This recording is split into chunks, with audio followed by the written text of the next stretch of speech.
Okay, hello everyone. This is module 1, lecture number 6, design of singly reinforced beam by limit state methods.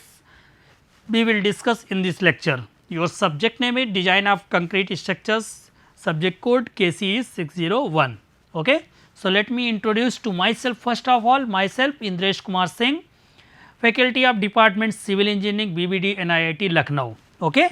So, in this lecture we will start module 1 lecture number 6. We start the designing of the singly reinforced beam by the limit state method. Okay. Before we starting the singly beam, designing of the beam, some recommendation we considered and recap the last lectures things. Okay. कैसे हमने की वो सारी चीज़ें आपको बताएंगे हम इसमें।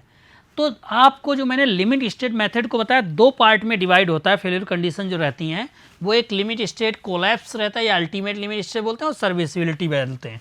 तो मैंने आपको बताया था कि हम इसमें लिमिट स्टेट में क्या क्या हमें पढ़ना है, फ्लेक्सुरल कंप्रेशन, शियर, टॉर्सन, ये सारी चीज़ें अगर जाननी है तो वो सब आ जाएंगी लिमिट। आपके डिजाइन ऑफ रेनफोर्समेंट जो सीमेंट कंक्रीट सब्जेक्ट में है तो उसमें हमको ये सब पढ़ना है। सर्विसिबिलिटी के बारे में नहीं पढ़ना है हमको, वो थोड़ा इसका इंट्रोडक्शन पढ़ लीजिएगा और कुछ नहीं इसमें। तो durability, overall stability, fire resistant, deflection, cracking, ये नहीं। तो हम पहले डिजाइनिंग पे यहाँ पर आते हैं। तो आप ध्यान रखिएगा कि सिंगली रेनफोर्स्ड बीम में कैसे क्या करते हैं। मैंने लास्ट लेक्चर में सारी उसकी जो design strength, design factor, load, वो सारी चीज़ें डिस्कस कर चुके हैं। अब आपको सिंपल सा बता रहे हैं कि एक सिंगली रेनफोर्स्ड बीम है, ये कोई बीम दी गई है। यहाँ पर देखिए सिंपली सपोर्टेड बीम है, एक क्लियर स्पेन इसके बीच में है आपका। ये टेंशन में नीचे वाला पोर्शन होगा, ऊपर वाला पोर्शन कंप्रेशन में होगा। तो हमने ये रेनफोर्समेंट प्रोवाइड की है। ये देखिए इसका क्रॉस सेक्शन आपका दिया गया है, ठीक है। तो इस क्रॉस सेक्शन में आप देख सकते हो ये बीम इसी का बना हुआ है। डी इसकी इफेक्टिव डेप्थ है, कैपिटल डी ओवरऑल डेप्थ है, वी इसकी विड्थ हो गई, क्रॉस सेक्शन बना है। ये आपका सिंगली रेनफोर्स बीम है। डबली रेनफोर्स कब होती है? जब हम कंप्रेशन जोन में भी कोई अगर एक रेनफोर्समेंट प्रोवाइड करा दें, तो एक नहीं मतलब जितने भी जरूरत पड़ेगी वो डिजाइन के हिसाब से बताएंगे। तो अगर हमने ऊपर भी प्रोवाइड की तो वो डबली रेनफोर्समेंट कहलाएगी, ठीक है। तो सिंगली क्या होती है आप समझ गए होंगे, इतना बात क्या होती है। अब यहाँ पर देखिए कि ये कोई भी बीम है आपकी, देखो उसका क्रॉस सेक्शन मैंने बना दिया है कि ये वाला आपका सिंगली का बना है। इसमें हमने रेनफोर्समेंट प्रोवाइड कर दी है जिनकी एरिया क्या है हमारी AST है, ठीक है। इसकी विड्थ V है और डेप्थ इसकी D है। अगर मैं इसका स्ट्रेन डायग्राम बनाऊं तो आपका स्ट्रेन डायग्राम इस एक्सट्रीम फाइबर पर जो रहेगा वो कहाँ तक जाएगी, ये वैल्यू हमने आपको बताया था 0.0035 तक, ठीक है, परमिसिबल है। और इसके बाद में हम ये यूनिफॉर्म वेरी करेगा तो यहाँ पर जो एक वैल्यू रहती थी वो 0.002 स्ट्रेन रहती थी, ठीक है। ये इस पे क्यों रहती थी आपको मैंने बताया था। न्यूट्रल एक्सिस के लिए हमने डिस्टेंस x मान लिए, यहाँ पर x1 और x2 क्या माना है, ये चीज़ आपको बता रहे हैं कि जहाँ तक हमारी 0.002 स्ट्रेन है, ठीक है, उतनी डिस्टेंस जो रहेगी वो x2 मान लिया, इसको x1 हमने मान लिया है। उसके बाद में जो हमारी परमिसिबल स्ट्रेन स्टील में रहेगी वो आपकी रहती 0.87 FY/ES प्लस 0.002, ठीक है। ये हमारे कोड ने बताया है, इस मान्य। इसी का अगर स्ट्रेस डायग्राम बनाएंगे आप कि इस पर कितनी स्ट्रेस लगेगी, तो न्यूट्रल एक्सिस से आप देखिए ध्यान से कि मैंने जो आपको याद होगा ये वाला डायग्राम, तो इसमें आपका कुछ इस तरीके से बना था। सॉरी यहाँ से जाएगा ये 0 से, ठीक है। तो ये कुछ इस तरीके से बना था ऐसे, ये स्ट्रेस डायग्राम। तो यहाँ पर देखिए ये 0.002 तक क्या था, पैराबोलिक कर्व था, और उसके बाद में 0 पॉइंट परमिसिबल तक 3 तक क्या थी, स्ट्रेट लाइन थी, ठीक है। तो इसीलिए स्ट्रेस डायग्राम में यहाँ तक आपका क्या है, ये अभी ध्यान मत दीजिएगा, C जो टोटल फोर्स है, ठीक है, इसका सेंट्रॉइड अभी नहीं बता सकते हैं कि कहाँ है, वो हमने A माना है, ओके, वो अभी बताएंगे। तो आप सिंपल सा ध्यान रखिए x2 डिस्टेंस कहाँ कौन सी होगी, जहाँ तक ये हमारी स्ट्रेट लाइन ये रहेगी, मतलब ये पोर्शन रेक्टेंगल होगा, और x2 ये हो गया पैराबोलिक वाला हो गया, ठीक है, ये स्ट्रेस ब्लॉक हो गया। टेंशन में आते तो टेंसाइल जितना भी टेंशन फोर्स लगेगा वो टेंशन फोर्स यहाँ हो गया। बात हो गई ये दोनों ब्लॉक जो हमारे हैं, इन दोनों ब्लॉक में इसमें जो फोर्स लग रहा होगा C1 और इसमें लग रहा होगा C2, तो दोनों को जोड़ देंगे तो टोटल कंप्रेसिव फोर्स आ जाएगा। अब बात ये आ रही है, आगे देखते हैं, देखिए यहीं पे बनाते हैं हम, ठीक है। ये अगर कोई ब्लॉक है आपका, सॉरी इसमें थोड़ी प्रॉब्लम आ रही है, ये रेक्टेंगुलर है तो इसका फोर्स कहाँ पे लगेगा, इसके सेंटर पे, ठीक है, समझ गए हो। और अगर यहाँ पर एक पैराबोलिक ब्लॉक आपको दिया गया है इस तरीके से, ठीक है, तो इसका कहाँ पे होगा, ये होता है आपका 2/3, ठीक है, उसका नहीं सॉरी एरिया उसकी 2/3 होती है, ठीक है। वो कितने पे लगेगा ये अभी हम सेंट्रॉइड बता रहे हैं आपको। तो इन दोनों का जो मल्टीप्लाई करेंगे तब फिर हमको निकालना रहेगा ये सी निकालने के लिए। तो आपको ध्यान रखना है कंप्रेशन फोर्स जो रहेगा उसी के लिए थोड़ा आपको प्रॉपर्टी पैराबोलिक के सेंट्रॉइड और एरिया का पता होना चाहिए। क्यों हुआ, क्योंकि यहाँ पर जो हमारा स्ट्रेस जोन है वो आपका क्या है कि वो थोड़ा दो पार्ट में मिक्स हो गया है। टेंशन में तो सिंपल सी एक टेंशन फोर्स होगा, ठीक है। तो आप याद रखिए सिंपली एस प्रोवाइड किया आपने, बी और डी का डायमेंशन है, ये स्ट्रेन डायग्राम बना उसकी हमने डायमेंशंस मान ली हैं। वो सारी क्या है, एक्स क्या माने थे, डेप्थ ऑफ न्यूट्रल एक्सिस माने हैं, वी क्या है, विड्थ ऑफ सेक्शन है, effective depth of section D है, ओवरऑल डेप्थ दी हो तो उसमें से हम क्लियर कर्व माइनस कर देते हैं। Depth of neutral axis can be obtain by considering the equilibrium of the normal forces. अब आप समझिए बात को ध्यान से, कैसे हम डिज़ाइन करेंगे, ठीक है। तो सबसे पहले हमको क्या करना है कि जो बीम आपके पास थी, ठीक है, तो उस बीम में जो टोटल कंप्रेशन फोर्स होगा वो टेंशन फोर्स के इक्वल रखिए, ठीक है। अब टोटल कंप्रेशन फोर्स जो टोटल टेंशन फोर्स के इक्वल हम रखेंगे तो उससे हम क्या निकाल सकते हैं, जो न्यूट्रल एक्सिस की डिस्टेंस है वो हम फाइंड आउट कर सकते हैं, ठीक है, लिमिट स्टेट में। तो टोटल हमारा कंप्रेसिव फोर्स क्या होगा ये आप याद रखिए। तो टोटल कंप्रेसिव फोर्स जो हमारा रहेगा वो आपका रहेगा 0.336 FCK into V into X, और टेंसाइल क्या हो गया 0.87 FYAST, ठीक है। यहाँ से x की वैल्यू अगर मैं निकालूँ तो आप देखिए, अब आप सोच रहे होंगे सर ये आया कहाँ से। तो रिजल्टेंट फोर्स देखो, रिजल्टेंट मैंने लिखा है, क्यों लिखा है, क्योंकि जो आपका स्ट्रेस डायग्राम कंक्रीट में बन रहा था वो ऐसे बन रहा था, ठीक है।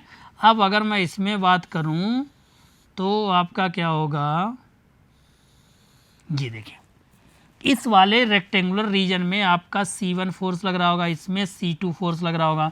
तो अगर इस वाले रीजन की हम बताएं तो यहाँ पे स्ट्रेस कितनी होगी 446 FCK, ठीक है। और इस वाले रीजन में हमारी क्या होगी, ये हमारा पैराबोलिक जा रहा होगा, ठीक है। तो इसकी अगर एरिया और स्ट्रेस मल्टीप्लाई करें तो फोर्स मिल जाएगा। तो C1 फाइंड करने के लिए आपको कितना आ जाएगा, इसकी एरिया क्या होगी x1 और ये v। तो इस रीजन की एरिया अगर हम मल्टीप्लाई कर देंगे तो हमारा आ जाएगा 0.0446 FCK into V into x1, ठीक है। और इस वाले रीजन की क्या हो जाएगी आपकी, तो इसकी रीजन की जो एरिया प्लस C2 फोर्स हो जाएगा, या दूसरा निकाल लो, ये C1 हो गया, C2 फोर्स निकालोगे तो इसकी एरिया, ठीक है। और इसमें जितनी भी हमारी स्ट्रेस आ रही होगी 0.446 FCK इंटू इसकी एरिया क्या होगी 2/3 जो रेक्टेंगल की एरिया होती है, तो क्या होगी V इंटू x2, ठीक है। ये हो गई हमारी। तो अब देखिए ध्यान से, इन दोनों को अगर C1 C2 मिल गया, इसका सेंट्रॉइड क्या होगा हमारा, तो सेंट्रॉइड इसका पहले का अगर A1 मान लें तो ये हमारा x1/2 हो गया, और इसका सेंट्रॉइड कितना होगा आपका, तो ये शायद होता है 5/7 x2, ठीक है। तो ये 5/7। अब हम निकालेंगे बाय मोमेंट एरिया मेथड से टोटल का। तो जब आप निकालोगे यहाँ से x बार तो हम रखेंगे C1 x1 plus C2 A2/A1 plus A2, तो हमारा C निकल कर आएगा टोटल कंप्रेसिव फोर्स, ठीक है। तो ये जब कंप्रेसिव फोर्स निकल गया इस फार्मूले रखेंगे तब वैल्यू हमारी आती है 0.36 FCK, ओके, समझ गए। तो ये चीज़ आपकी रहेगी,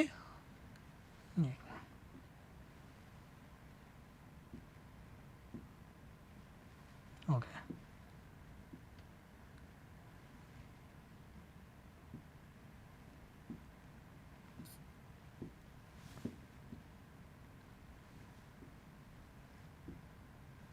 ठीक है, ओके। तो आपके बात समझ में आ गई होगी कि रिजल्टेंट फोर्स एंड कंप्रेशन जो रहता है वो एवरेज स्ट्रेस इनटू एरिया आ गई, तो वो कितनी होती है 0.36 FCK, और एरिया कितनी होगी V इंटू एक्स। ये कैसे आपको आ गई, आप बात समझ गए हो बिल्कुल, कि इसकी एवरेज स्ट्रेस, क्योंकि यहाँ पर तो स्ट्रेस कितनी थी 0.446 FCK, ठीक है, लेकिन इसकी एवरेज जो स्ट्रेस निकालेंगे वो 0.36 आ जाएगी, क्योंकि ये आधा हमारा रेक्टेंगल है और थोड़ा पैराबोलिक है, बी एक्स आ गई।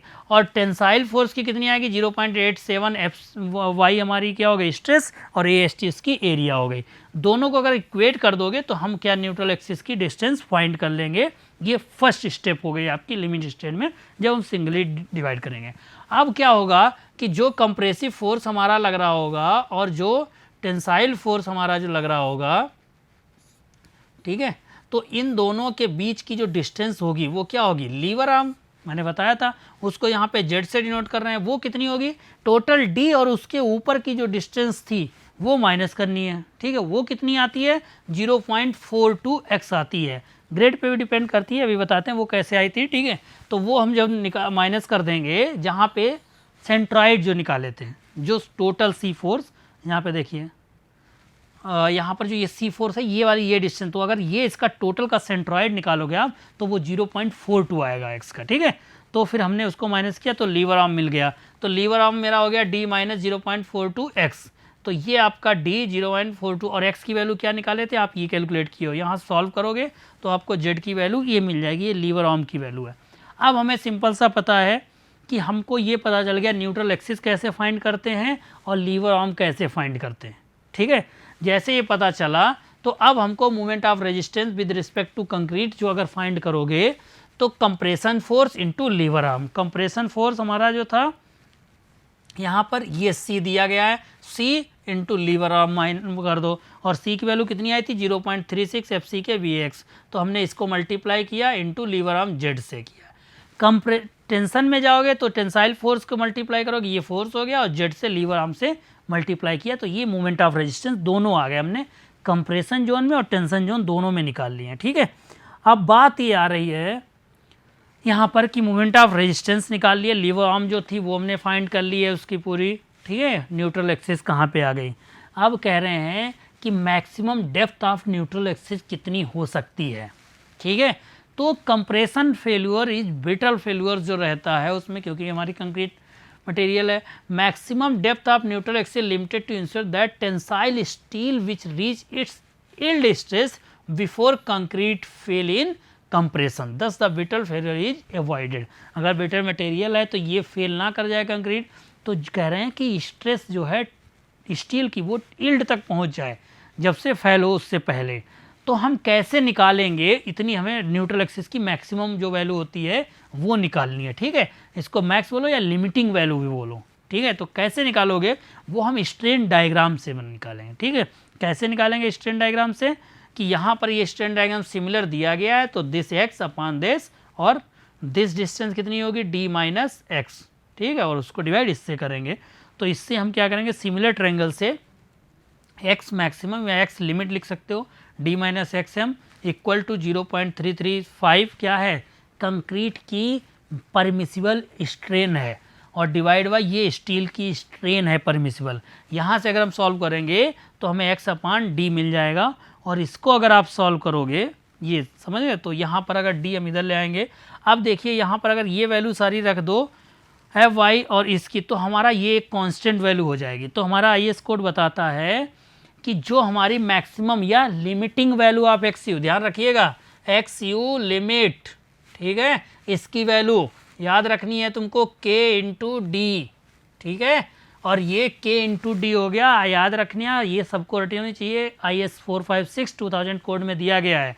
तो जैसे निकालोगे तो ये कैसे आएगी, इसकी वैल्यू जो रहती है वो को आपकी ग्रेड पे डिपेंड करती है, किसकी स्टील की, तो जो वैल्यू रहती है 0.53 डी हो जाएगी, ये किसके लिए हो जाएगी FE 415 के सॉरी FE 250 के लिए, और 0.48 डी हो जाएगी FE 415 के लिए, और 0.46 डी हो जाएगी FE 500 के लिए। ये यहाँ पर IS कोड में वैल्यू दी गई है और ये गिवन है। तो आपको याद रखना ये वैल्यू कैसे आई, इतना फैक्टर कैसे आया, केवल डेप्थ की वैल्यू रखेंगे आप निकाल सकते हो कि मैक्सिमम या लिमिटिंग, क्योंकि इसी को चेक करेंगे जब हम उनके फोर्स से निकालेंगे उसकी न्यूट्रल एक्सिस की डिस्टेंस, और फिर हम लिमिटिंग की जो निकालेंगे दोनों को चेक करेंगे कि हमारा जो सेक्शन है वो हमने आपको बताया था कि 3 टाइप में डिवाइड होता है कि over reinforce, under reinforce, balance. अगर दोनों न्यूट्रल एक्सिस इक्वल आ गए तो वो बैलेंस सेक्शन होगा। अगर जो कैलकुलेटेड न्यूट्रल एक्सिस है वो लिमिटिंग से हमारी ज़्यादा आ गए तो ओवर रेनफोर्स हो जाएगा, और अगर लिमिटिंग हमारी जो है और जो कैलकुलेटेड है वो कैलकुलेटेड जो रहेगी वो कम रह गई इससे, तो फिर क्या हो जाएगा, अंडर रेनफोर्स हो जाएगा। ठीक है, तो ये हम सारी चीज़ें देखेंगे जब हम डिजाइन कर रहे होंगे। तो limiting value of the tension steel and movement of the resistance हमको निकालना है। वो आप समझिए कैसे निकालना है। मूवमेंट के लिए जो force, compressive force into lever arm, tensile force into lever arm. Compressive force कितना आया था, जो हमने टोटल उनका एवरेज निकाला था 0.36 FCK into B into X. ठीक है, एरिया हो गई, और इंटू जेड। तो जेड की वैल्यू क्या आ जाएगी लिमिटिंग के लिए, ये लिमिटिंग मूवमेंट आ गया। अब चाहे मूवमेंट आप कैलकुलेट कर लो और आप कैलकुलेटर रेजिस्टिंग मूवमेंट फाइंड करोगे तो वो भी हम चेक कर सकते हैं। तो लिमिटिंग मूवमेंट क्या आएगा कि जो लीवर आर्म था हमारा m इक्वल टू जितना भी c इंटू लीवर आर्म। ठीक है, तो लीवर आर्म क्या था हमारा, ये हो जाता है c into D minus 0.42 x, और x लिमिट यहाँ पे रखनी है हमको। ठीक है, जब ये x लिमिट रखेंगे तो हमारा जो मूवमेंट आएगा वो लिमिटिंग मूवमेंट आएगा। ऐसे टेंशन में जाकर रखोगे तो उसमें भी हमारा लिमिटिंग मूवमेंट आएगा। ठीक है, समझिए ये सारी चीज़ें आपकी हैं, कैसे कैलकुलेट करोगे। तो IS कोड 456/2000 बता रहा है, मैं इसके बारे में बात कर रहा हूँ क्योंकि बिना उसके आप कोई काम नहीं करेंगे RCC में। लिमिट स्टेट मेथड में आप जब जाएंगे ऐसा नहीं कि अपने मन से कोई चीज़ कर लीजिए, उन्होंने कुछ चीज़ें बताएं वो ध्यान रखनी है आपको। ठीक है, तो उसके हिसाब से जो प्रॉब्लम्स हो सकती हैं वो कितने टाइप की हो सकती हैं फिर हम डिज़ाइन करते हैं। तो वो सबसे पहली प्रॉब्लम है कि अगर identify type of section, valence, under reinforce या ओवर रेनफोर्स सेक्शन। एक आपको ऐसा क्वेश्चन दे सकते हैं कि वो हमारा अंडर रेनफोर्स होगा, ओवर रेनफोर्स होगा, बैलेंस सेक्शन होगा। तो ऐसे टाइप की प्रॉब्लम जो न्यूमेरिकल्स होंगे उसमें क्या क्या डाटा गिवन रहेगा, उसमें ग्रेड ऑफ कंक्रीट गिवन होगी, स्टील की ग्रेड गिवन होगी कि FE415 है, F500 है, M20 है, M15 है, कितनी है, साइज ऑफ बीम होगी आपकी, रेनफोर्स प्रोवाइडेड कितनी, मतलब टोटल AST वो भी दे देंगे वो लोग, या उसका डायमीटर वार देंगे। अब हम उसमें से क्या निकाल लें, XU लिमिट। XU लिमिट कैसे निकाल लोगे, अगर ग्रेड हमें स्टील की दी है 0.53 इस तरीके से ये टेबल से। ठीक है, D आपको पता है किसके लिए, FE250 के लिए, यहाँ से 415 के लिए 0.48 D, और डेप्थ यहाँ पर दी गई है साइज ऑफ बीम। ठीक है, जैसे आपने XU/D ये निकाला और XU मैक्स या लिमिटिंग निकाला, दोनों इक्वल अगर आ रहा है तो वो क्या होगा, बैलेंस सेक्शन होगा। अब सोच रहे होगा ये कैसे निकालेंगे x, तो देखिए इसको मैंने यहाँ पे पीछे आपको कैलकुलेट करना सिखाया था, ये वाला। ठीक है, जब कंप्रेशन और टेंशन इक्वल रखते हैं तो इस फार्मूले से x निकल आएगा, और यहाँ से आपका ये वाला ये क्या निकल कर आया, इससे आपका मैक्सिमम या लिमिटिंग आया। दोनों कंपेयर करेंगे ये दोनों, तो अगर इक्वल आ गए तो बैलेंस, अगर XU/D ये इससे मैक्सिमम से कम आया हमारा तो अंडर रेनफोर्स, और अगर ज़्यादा आ गया इससे तो हमारा क्या हो जाएगा, ओवर रेनफोर्स सेक्शन हो जाएगा। यहाँ फिर फार्मूला लिख दिया है कि XU कैसे निकालोगे, XU/D, वो D इधर लिख रहे थे तो वही निकालना है, तो यहाँ पे निकालने को बता दिया। और ये लिमिटिंग कैसे निकालोगे, AIS कोड के हिसाब से यहाँ फिर टेबल बनी है। मतलब आप दोनों वैल्यू को, दोनों फार्मूले यहाँ पे दिए गए हैं। सबसे पहले आप कोई भी बीम डिजाइन करेंगे तो पहले आप एक बार चेक कर लें कि वो ओवर रेनफोर्स है, अंडर रेनफोर्स है या बैलेंस सेक्शन है। दोनों को निकालने के लिए कुछ भी नहीं याद करना, सिंपल सा आपको ये फार्मूला याद रखना है XU/D, और फिर हमारा लिमिटिंग के लिए ये वाली वैल्यू याद रखनी है। बस ये कोड में गिवन है, ये फार्मूला भी गिवन है, जब आप एग्जाम में जाएँ कोड लेकर जाएंगे वहाँ से लिख सकते हैं। दोनों को चेक करके आप बता देंगे, और इस टाइप का जो क्वेश्चन रहेगा उसमें ये चीज़ें आपकी गिवन रहेंगी। ये हो गया पहली टाइप की प्रॉब्लम, क्या चीज़ गिवन है और क्या क्या चीज़ आपको करनी है ये मैंने आपको बता दी। अगर आप इतना भी ध्यान दे देंगे तो कोई भी न्यूमेरिकल इस टाइप का आपका नहीं छूटेगा एग्जाम में। ठीक है, सेकेंड टाइप की प्रॉब्लम क्या होगी, जिसमें आपसे पूछेंगे कि मोमेंट ऑफ रेजिस्टेंस कैलकुलेट करो। तो मोमेंट ऑफ रेजिस्टेंस का फार्मूला मैंने आपको बताया है कि 0.36 किसमें, कंप्रेशन में जब रहते हैं FCK V/X, और Z जो चाहे मल्टीप्लाई कर दो, उसकी Z की वैल्यू क्या आई थी वो मैंने आपको बता दी थी, D-0.42 XU।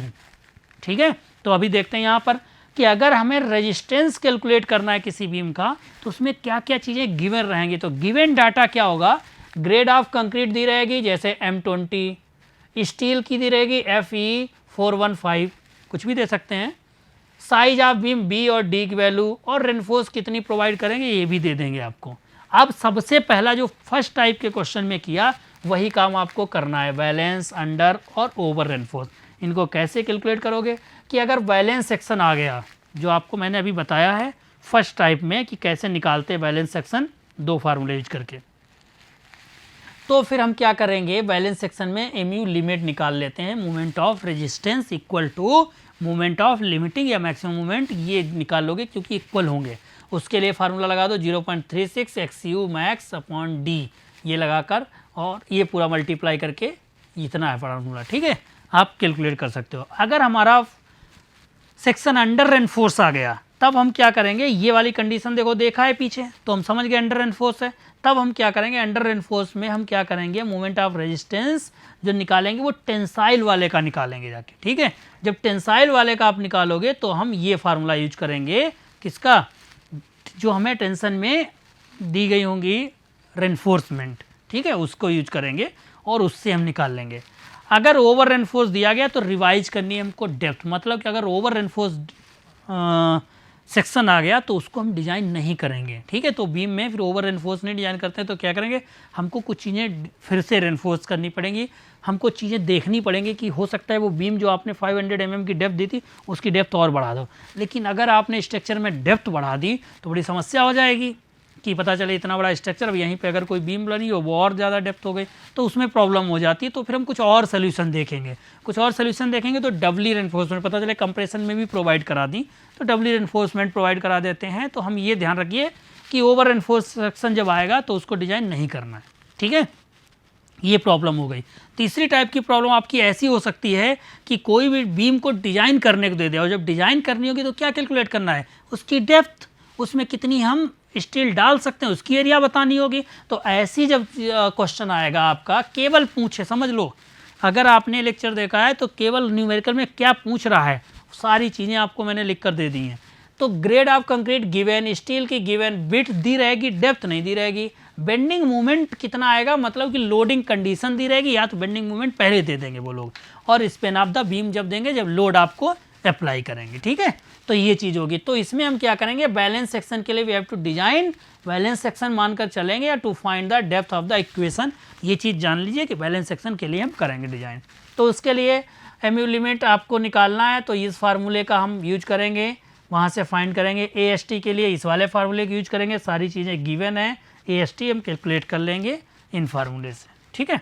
इस टाइप की आपकी प्रॉब्लम्स रहेंगी। अब बात आ रही थी कि जो टर्म्स लिखे थे वो सब क्या होते हैं, वो एक बार और देख लो। डी क्या है, इफेक्टिव डेप्थ है, विड्थ है, XU क्या है, depth of actual neutral axis in mm from the extreme compression fibre, और XU मैक्स क्या है या XU लिमिट क्या है, इसी को बोलते हैं depth of critical neutral axis होती है, ये निकाला है। AST क्या है, एरिया ऑफ टेंसाइल रेनफोर्समेंट है। FCK क्या है, characteristics compressive strength of concrete है, जो मेगापास्कल या न्यूटन पर mm स्क्वायर में लेते हैं हम लोग। FY क्या है, कैरेक्टरिस्टिक्स स्ट्रेंथ ऑफ स्टील है, जो कि Fe 415 है, तो 415 हो गए न्यूटन पर mm स्क्वायर।